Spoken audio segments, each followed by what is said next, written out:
KTO Radio présente À haute voix, la lecture intégrale des œuvres spirituelles majeures.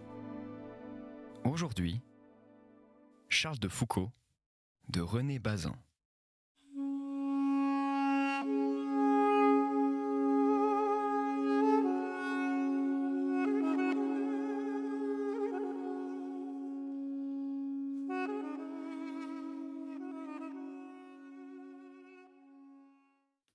« 16 juin 1916. Le danger sénouciste paraît conjuré pour le moment.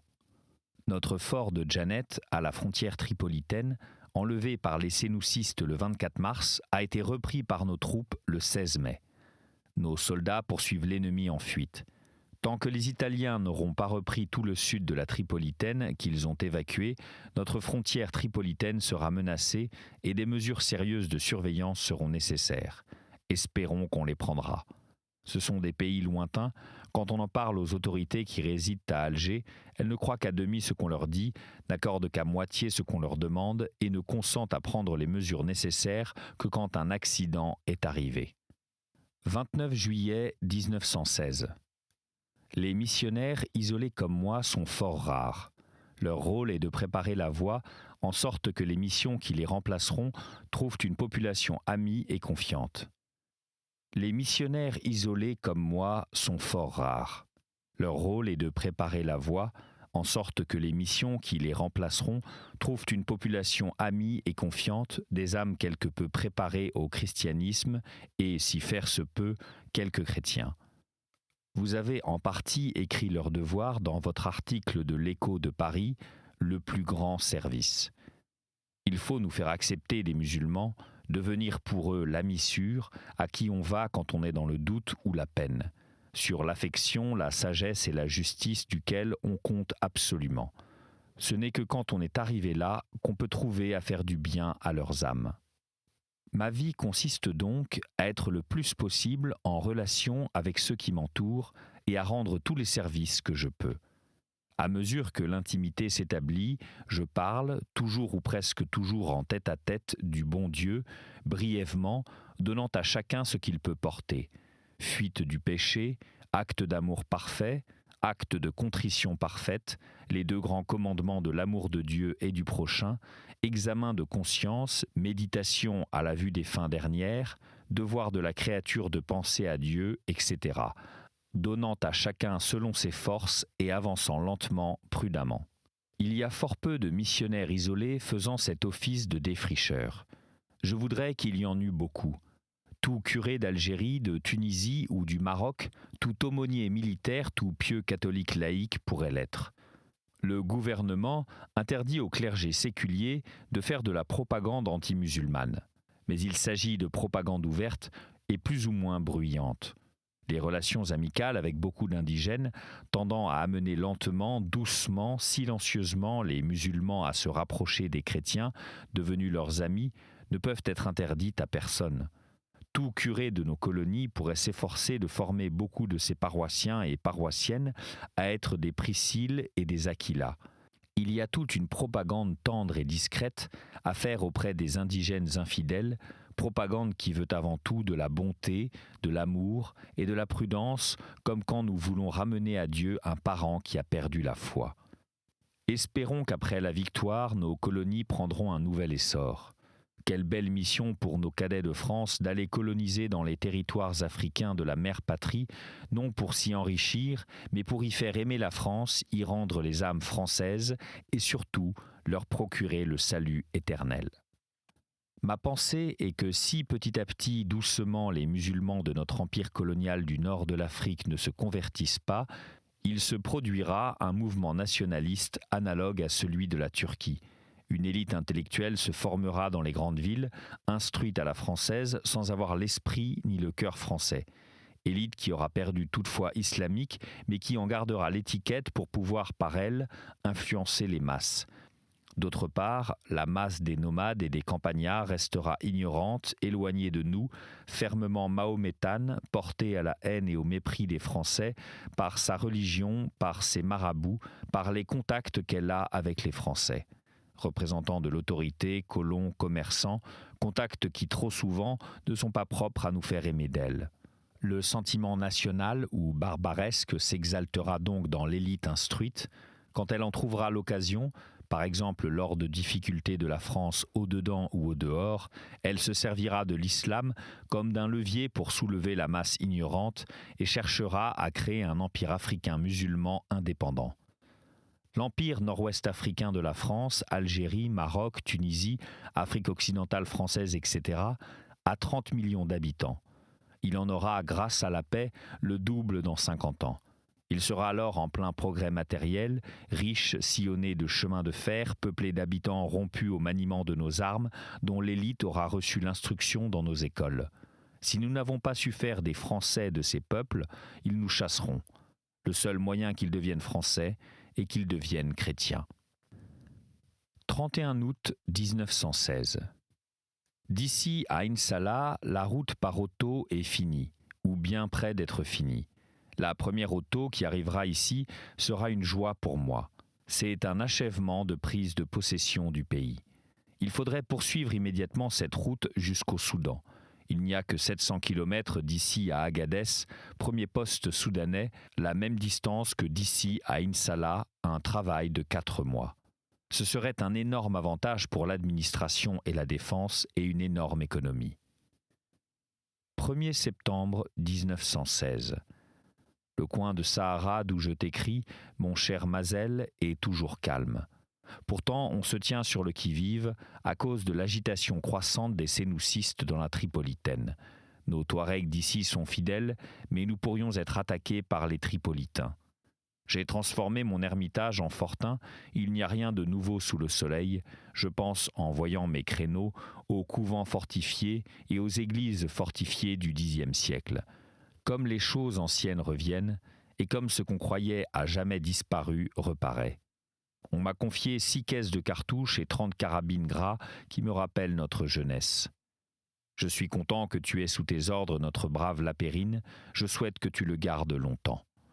C'est à lui que nous devons la tranquillité du Sahara algérien, la sagesse et la vigueur de ses actes et l'incomparable souvenir qu'il a laissé sont la cause de la fidélité de ces populations réputées difficiles. 6 juin, la traduction d'une prière du IXe siècle qui a probablement été dite et chantée plus d'une fois dans la cathédrale de Reims. Dieu tout-puissant et éternel, qui avez établi l'empire des Francs pour être dans le monde l'instrument de votre sainte volonté, la gloire et le rempart de votre sainte Église, prévenez partout et toujours de votre céleste lumière les fils suppliants des Francs, afin qu'ils voient ce qu'il faut faire pour étendre votre règne dans le monde, et qu'ils grandissent toujours en charité et en vaillance pour accomplir ce que votre lumière leur aura révélé. 15 septembre 1916. Malheureusement, les nouvelles de la frontière tripolitaine sont mauvaises. Sans avoir subi d'échec, nos troupes se replient devant les sénoucistes.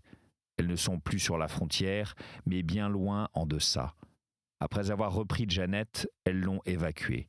Elles ont évacué d'autres points encore. Cette reculade devant quelques centaines de fusils est lamentable. Il y a là, à quel degré de la hiérarchie je l'ignore, une faute grave de commandement. Il est clair que, si sans même combattre on recule, les sénoucistes avanceront. Si on ne change pas promptement de méthode, ils arriveront ici dans quelque temps. Je regrette de vous inquiéter encore, mais la chère vérité veut que je vous le dise. 24 septembre 1916. Ces jours passés, nous avons eu une forte alerte. On a apporté la nouvelle que nous allions être attaqués, mais la nouvelle était fausse. Rien n'a paru, et les nouvelles d'hier montrent au contraire la situation comme très bonne. L'alerte n'a servi qu'à prouver la fidélité de la population. Loin de faire mine de passer à l'ennemi, elle s'est groupée autour de l'officier qui commande le fort voisin et autour de moi, prête à défendre le fort et l'ermitage. Cette fidélité m'a été très douce et je suis très reconnaissant envers ces pauvres gens qui auraient pu se réfugier dans les montagnes où ils n'avaient rien à redouter et qui ont mieux aimé s'enfermer dans le fort voisin et dans mon ermitage, bien qu'ils sussent que l'ennemi avait des canons et que le bombardement était certain. Même époque. Par la croisade qu'il fait faire par la fille aînée de son Église, Dieu donne l'occasion et la grâce d'actes de vertu innombrables. Actes de dévouement, d'oubli de soi, de charité, de résignation, de miséricorde, sacrifice de la vie, du bonheur, de tout ce qui est cher, actes d'amour de Dieu. Sans doute, il y a aussi du mal. Le mal sera mêlé au bien jusqu'à la fin du monde. Mais depuis 2 ans que dure la guerre, ont été faits une somme d'actes héroïques de vertu et un nombre de sacrifices offerts à Dieu en union avec celui de son Fils, comme n'en produit habituellement qu'une grande quantité d'années. Il y a là un total de mérites et d'immolations qui purifie et élève la France et la rapproche de Dieu. J'ai bon espoir qu'elle sortira non seulement victorieuse, mais meilleure, beaucoup meilleure de cette croisade. 1er octobre 1916.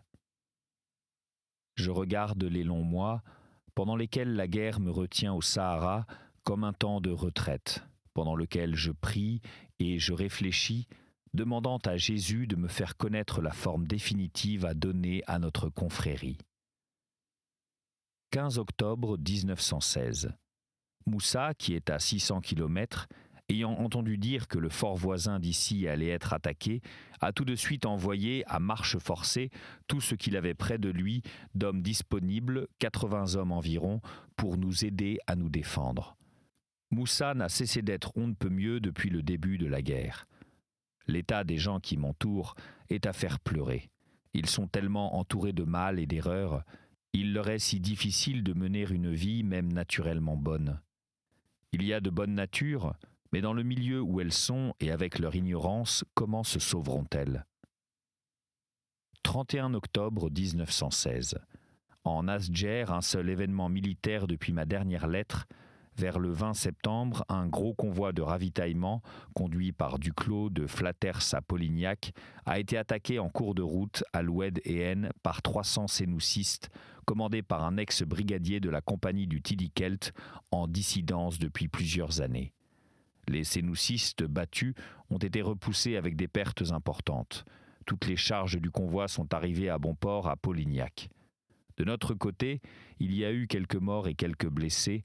Parmi les morts, un excellent adjudant, le Noir, tué d'une balle au cœur. On l'a transporté et enterré à Polignac. Les sénoucistes battus se sont retirés en hâte dans la direction d'Admer. Vous ai-je écrit qu'il y a environ 40 jours, un petit Redzou, 20 hommes, de Kel Asdjer, a opéré dans le Tefedest, versant est à Amra. On a été assez longtemps sans avoir sur lui des détails précis. Je viens d'en recevoir. Il n'a razzié que 100 chameaux des Kel Inrar et s'est replié rapidement. Il n'y a pas eu d'autres Redzou ennemis jusqu'à présent contre l'Ahagar, et si les choses vont bien dans l'Asdjer, il n'y en aura pas d'autres. Un assez gros Redzou sénouciste a opéré dans le nord de l'Aïr. Et au lieu de razzier, il a dit aux gens « Déménagez et venez vous installer définitivement au Fezzan avec nous, et nous ne vous ferons aucun mal. Si vous refusez, nous vous razzions. » Certains Kelaïr ont accepté et les ont suivis en dissidence. Les tirailleurs soudanais d'Agadès les ont rejoints, ont battu les sénoucistes et ramené les dissidents. Certains Kel Ahagar, qui se trouvaient sur le passage du Redzou des sénoucistes, ont fait semblant d'accepter leurs conditions, les ont suivis un jour ou deux, puis, de nuit, trompant leur surveillance, sont partis à marche forcée vers l'Adrar et leur ont échappé. 16 novembre 1916. Que le bon Dieu est bon de nous cacher l'avenir. Quel supplice serait la vie s'il nous était moins inconnu. Et qu'il est bon de nous faire connaître si clairement cet avenir du ciel qui suivra l'épreuve terrestre. Celui qui écrivait ces lignes n'avait plus que 2 semaines à vivre. Il ne le savait pas, mais il était prêt quotidiennement à recevoir la mort de la main de ces hommes pour lesquels il avait tant prié, tant marché dans le sable et la rocaille, tant souffert de la soif et de la chaleur, étudié tant de jours et tant de nuits, accepté tant de solitude, et, au bref, tant peiné de son corps et de son esprit. Les lettres que je vais citer à présent expriment ses dernières pensées. Sa fermeté y transparaît autant que sa charité. Ces lettres furent trouvées parmi d'autres après l'assassinat dans le fortin de Tamanrasset. Elles devaient être remises le 1er décembre 1916 aux méharistes arrivant de Motylinski et continuant vers Insala après avoir fait une halte à l'Ermitage. 28 novembre 1916. À la prieure des Clarisses de Nazareth, réfugiées à Malte.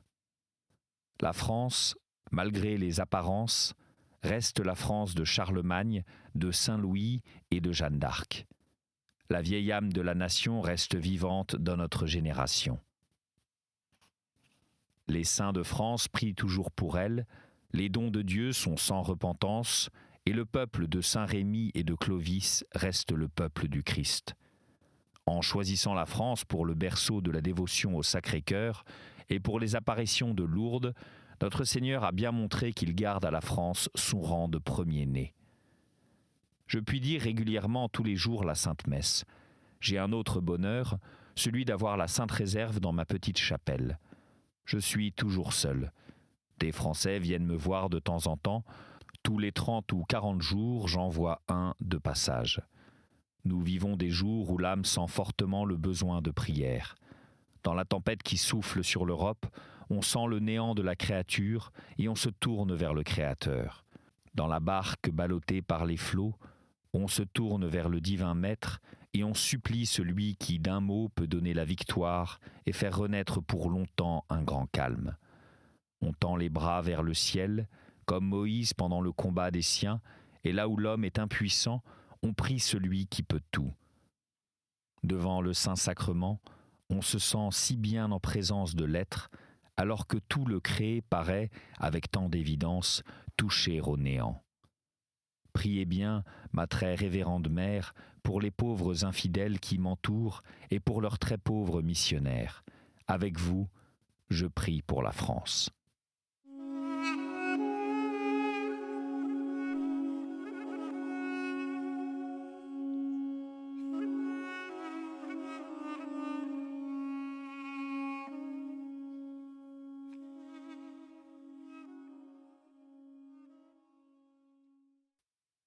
« 1er décembre 1916. Réponse à un officier, interprète militaire de l'armée d'Orient, qui avait écrit de devant Monastir sa décision de passer dans un régime d'infanterie coloniale et demandait une prière au père de Foucault. Très cher frère en Jésus, je reçois ce matin vos lettres des 3 et 9 octobre, ému à la pensée des dangers plus grands que vous allez peut-être courir, que vous courez probablement déjà. Vous avez très bien fait de demander à passer dans la troupe. Il ne faut jamais hésiter à demander les postes où le danger, le sacrifice, le dévouement sont plus grands. L'honneur, laissons-le à qui le voudra. Mais le danger, la peine, réclamons-les toujours. Chrétiens, nous devons donner l'exemple du sacrifice et du dévouement. C'est un principe auquel il faut être fidèle toute la vie, en simplicité, sans nous demander s'il n'entre pas de l'orgueil dans cette conduite. C'est le devoir, faisons-le, et demandons au bien-aimé époux de notre âme de le faire en toute humilité, en tout amour de Dieu et du prochain. Ne soyez pas inquiets de votre foyer. Confiez-vous et confiez-le à Dieu et marchez en paix. Si Dieu vous conserve la vie, ce que je lui demande de tout mon cœur, votre foyer sera plus béni parce que, vous dévouant davantage, vous serez plus unis à Jésus et aurez une vie plus surnaturelle. Si vous mourrez, Dieu gardera votre femme et votre fils sans vous comme il les aurait gardés par vous. Offrez votre vie à Dieu par les mains de notre Mère la Très Sainte Vierge, en union avec le sacrifice de notre Seigneur Jésus-Christ, et à toutes les intentions de son cœur, et marchez en paix. Ayez confiance que Dieu vous donnera le sort le meilleur pour sa gloire, le meilleur pour votre âme, le meilleur pour les âmes des autres, puisque vous ne lui demandez que cela, puisque tout ce qu'il veut, vous le voulez pleinement et sans réserve. Notre coin de Sahara est en paix, j'y prie pour vous de tout mon cœur et en même temps pour votre foyer. Ceci vous arrivera vers Noël et le 1er janvier. Cherchez-moi bien près de vous en ces 2 jours, bonne et sainte année, nombreuses et saintes années, si c'est la volonté divine, et le ciel. Que Dieu vous garde et qu'il protège la France. Que Jésus, Marie et Joseph vous gardent entre eux dans toute votre vie terrestre à l'heure de la mort et dans l'éternité. Je vous embrasse comme je vous aime, dans le cœur de Jésus, Charles de Foucauld. Le père de Foucauld avait la certitude qu'il serait attaqué et son désir était depuis bien longtemps de mourir pour ses brebis perdues. Il continuait de vivre solitaire et en paix. Pas une ombre d'inquiétude ne diminuait l'expression de joie de son visage. Il parlait même de lointains projets à ses amis, parce que nous sommes faits pour sans cesse renaître et repartir, et que nous disposons toujours de notre vie pour plus de temps que nous n'avons à vivre. Au milieu de 1915, il avait achevé le dictionnaire touareg français. Le 28 novembre 1916, le Dier porte « Fini les poésies touareg ». L'ermite était résolu à revenir en France dès qu'il aurait appris la victoire, à y séjourner autant de mois qu'il faudrait pour implanter solidement dans le pays généreux l'œuvre de la prière pour les infidèles, puis à rentrer dans la Hagar, à s'y donner plus complètement et plus directement à l'apostolat religieux, à la préannonciation du Christ, maintenant que les outils de la conversion étaient préparés, les méthodes expérimentées, et qu'il avait aperçu les premiers brins d'herbe de ce qui sera la moisson. Dieu ne l'avait fait que pour semer. Charles de Foucauld n'a pas vu la victoire. Il n'a pas revu la France. Il est allé parmi les bons serviteurs que Dieu reçoit et remercie, parce qu'ils ont sauvé leur âme et pris soin de l'âme des autres. Pour comprendre mieux quelles causes amenèrent la mort du père de Foucauld, il faut résumer la situation politique et militaire du Sahara oriental à l'époque où nous sommes arrivés de notre récit. Au sud de la Tripolitaine, dans le Fezzan, Si Mohamed Labed, chef religieux sénouciste, a son quartier général et a rassemblé dans ce camp les Touaregs Asdjer, nos ennemis. Sénoucistes, Asdjer, partisans hors la loi, que les gens du Hogar désignent sous le vocable commun de Félaga, occupent Rat en Tripolitaine, place abandonnée par les Italiens et où ils ont trouvé vivres, matériel, munitions de guerre. À quelques dizaines de kilomètres de Rat et dans nos possessions mêmes, le poste de Djanet, pris par les Félagas, repris par nous, a été définitivement évacué à cause d'insurmontables difficultés de ravitaillement. Évacué également le fort Polignac, un peu plus au nord. Une bande de dissidents, opérant dans la région soudanaise, assiège Agadez, sous la conduite de Raoussen. Sauf quelques tentes disséminées dans les montagnes du Hogar, la plupart des campements qui relèvent de Moussa à Gamastan sont avec les troupeaux dans cette même région. Les méharistes de Fort Motilinski les ont suivis et les protègent. La garnison du fort ainsi réduite est peu mobile et incapable de porter secours au père de Foucauld et à ses haratins. Le 1er décembre, un vendredi, à la tombée de la nuit, le père était seul chez lui, la porte close au verrou. Son domestique était au village, ainsi que 2 méharistes du poste de Motilinski, venus pour affaires de service et qui attendaient la nuit pour regagner le fort. Or, une vingtaine de Félagas étaient à ce moment près de Tamanrasset et cherchaient à s'emparer du marabout qu'ils eussent gardé comme otage et à piller le fortin où ils savaient qu'il y avait des armes et des provisions. Le pays étant dégarni de troupes, ils étaient à peu près sûrs de réussir. Néanmoins, ils recrutèrent pour leur coup de main quelques nomades touaregs et aussi quelques haratins, parmi ceux-là même que le père de Foucauld soignait, secourait et traitait en frères, et en particulier un cultivateur d'Amsel nommé El Madani. Les gens du Rezou étaient armés de fusils italiens, chargeurs à 5 coups, leurs auxiliaires n'avaient pas tous des armes. Ensemble, les uns à pied, les autres montés sur des chameaux, ils s'avancèrent jusqu'à 200 mètres du fortin, firent accroupir les chameaux le long d'un mur de jardin et enveloppèrent silencieusement la demeure du marabout des Roumis. Ils étaient une quarantaine. mais il fallait qu'un familier du père fût avec eux pour faire ouvrir la porte. El Madani, connaissant les habitudes et les mots de passe de celui qui avait été son bienfaiteur, s'approcha de la porte du fortin et frappa. Le père arriva après un moment et demanda, selon sa coutume, qui se trouvait là et ce qu'on voulait. « C'est le postier de Motilinski », fut-il répondu. Comme c'était en effet le jour du passage du courrier, le père ouvrit la porte et tendit la main. La main fut saisie et retenue fortement. Aussitôt des Touaregs cachés tout près se précipitèrent, tirèrent le prêtre hors du fortin et avec des cris de victoire lui lièrent les mains derrière le dos et le laissèrent sur le terre-plein entre la porte et le muret qui la masquait, à la garde d'un homme de la bande armé d'un fusil. Le père de Foucault ploya les genoux et se tint immobile. Il priait. Je transcris ici, en les combinant, les dépositions du domestique Paul et celles d'un autre Haratin, telles qu'elles ont été consignées dans 2 rapports officiels, et je les compléterai d'après les données de divers documents. C'était À Haute Voix, une émission de KTO Radio. Aujourd'hui, Charles de Foucault, de René Bazin. Lecture, Fitzgerald Berton. Captation et réalisation, Aymeric Plouinec et Thibaut Dagalier.